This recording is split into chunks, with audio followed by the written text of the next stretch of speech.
Countdown শুরু হতেই জমে উঠছে প্রস্তুতি। আগামী পুজোকে সামনে রেখে দশমীঘাট ক্লাবের উদ্যোগে অনুষ্ঠিত হলো খুঁটি পূজা ও দুর্গাপূজার থিম উন্মোচন। এরই অংশ হিসেবে আয়োজন করা হয় খুঁটি পূজা ও দুর্গাপূজার থিম উন্মোচন অনুষ্ঠান। অনুষ্ঠানে উপস্থিত ছিলেন ৭ রামনগর বিধানসভা কেন্দ্রের বিধায়ক দীপক মজুমদার, মণ্ডল সভাপতি অমিতাভ ভট্টাচার্য, কর্পোরেটর তুষারকান্তি ভট্টাচার্য, কর্পোরেটর নিতু দে সহ ক্লাবের সদস্য ও অন্যান্য বিশিষ্ট ব্যক্তিরা। খুঁটি পূজার মধ্য দিয়ে আনুষ্ঠানিকভাবে শুরু হয় পুজোর প্রস্তুতি। পাশাপাশি উন্মোচন করা হয় এবারের দুর্গাপূজার থিম। পুজোর প্রস্তুতি ঘিরে ক্লাব সদস্যদের মধ্যে দেখা যায় উৎসাহ ও উদ্দীপনা। তবে এবারের থিমে কি চমক অপেক্ষা করছে তা নিয়েই এখন তৈরি হয়েছে বাড়তি কৌতূহল। খুঁটি পুজোয় শুরু পুজোর পথ চলা, থিম উন্মোচনে বাড়ল কৌতূহল। ক্লাব প্রাঙ্গণে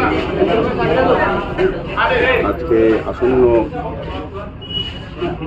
শ্রী গণেশ পূজা উপলক্ষে এবং আসন্ন শারদীয় উৎসব উপলক্ষে দশমী ক্লাবের উদ্যোগে আজকে আনুষ্ঠানিকভাবে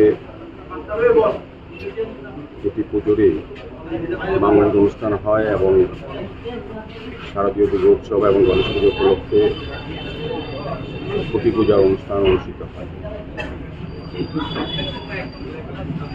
এই খুঁটি পূজা অনুষ্ঠানে আমাদের ক্লাবের সভাপতি এবং সম্পাদক সহ আমাদের আগরতলা পৌর নিগমের MIC সদস্য তুষারকান্তি ভট্টাচার্য মহোদয়, আমাদের কর্পোরেটর জাহ্নবী দাস চৌধুরী মহোদয়া, কর্পোরেটর নিতু দে মহোদয়া, আমাদের এই এলাকার সমাজসেবী তথা মণ্ডল সভাপতি রামনগর বিধানসভা রামনগর মণ্ডলের অমিতাভ ভট্টাচার্য মহোদয় সহ এই ক্লাবের সমস্ত কর্মকর্তারা যারা আছেন এবং ক্লাবের বিভিন্ন স্তরের এবং এই এলাকার যারা অভিভাবক সবাইকে আমি স্বাগত শুভেচ্ছা ধন্যবাদ জানাই।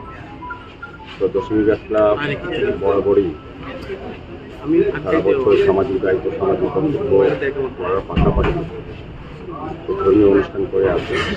তবে যে গণেশ পূজা সুন্দর হয়, এবারের থিম হচ্ছে ভগবান শ্রীকৃষ্ণের রূপে গণেশ।